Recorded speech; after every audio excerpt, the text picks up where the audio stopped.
কাউকে বিশ্বাস করার আগে এই 5টি জিনিস দেখে নেবেন, তাহলে আপনাকে কোনোদিনও ঠকতে হবে না। 1. কোনো ব্যক্তিগত তথ্য শেয়ার করে দেখুন, সেটি সে গোপন রাখতে পারে কিনা। 2. সবসময় পরনিন্দা পরচর্চা করে কিনা খেয়াল করুন, কারণ যদি সে আপনার কাছে অন্যের বদনাম করে, তার মানে সে একদিন অন্যের কাছে আপনার বদনাম করবে। 5. অল্প পরিমাণ টাকা ধার দিয়ে দেখুন, সে আপনাকে ফেরত দেয় কিনা। 4. মানুষটি আপনার সাফল্যে খুশি হয় কিনা সেটা লক্ষ্য করুন। 5. আপনি বিপদে পড়লে সে আপনার পাশে থাকে কিনা। ধন সম্পত্তি নয়, মানুষের জীবনের প্রয়োজনীয় জিনিস হলো মানসিক শান্তি। প্রতিটা কষ্ট মানুষকে শিক্ষা দেয়, আর প্রতিটা শিক্ষা একটা মানুষকে বদলে দেয়।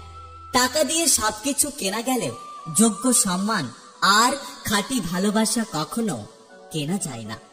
মানুষ যতই আধুনিক হচ্ছে, ততই হিংসা আর অহংকার বাড়তে থাকছে। সময় বদলে যায় জীবনের সাথে, জীবন বদলে যায় সম্পর্কের সাথে। সম্পর্ক কিন্তু বদলায় না আপনজনের সাথে, শুধু আপনজন বদলে যায় সময়ের সাথে। যদি মনের অনুভূতি ঠিক থাকে, তাহলে সম্পর্কটাও সারা জীবন টিকে থাকে। একটা কথা সবসময় মনে রেখো, মুখোশধারী ভদ্র হওয়ার চেয়ে স্পষ্টভাষী অভদ্র হওয়া অনেক ভালো।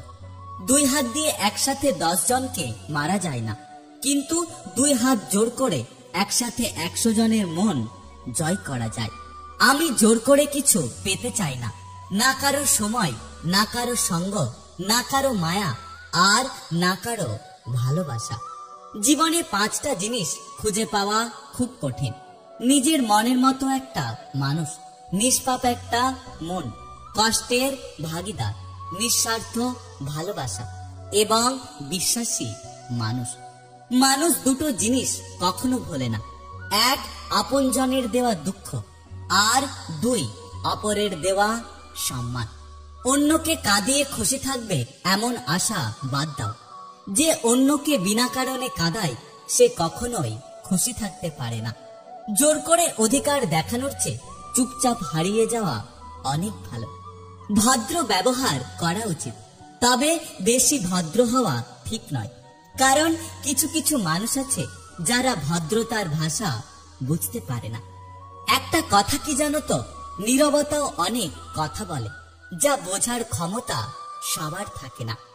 ভালোবাসা তৈরি হয় ভালো লাগা থেকে, স্বপ্ন তৈরি হয় কল্পনা থেকে, অনুভব তৈরি হয় অনুভূতি থেকে, আর বন্ধুত্ব তৈরি হয় মনের গভীর থেকে।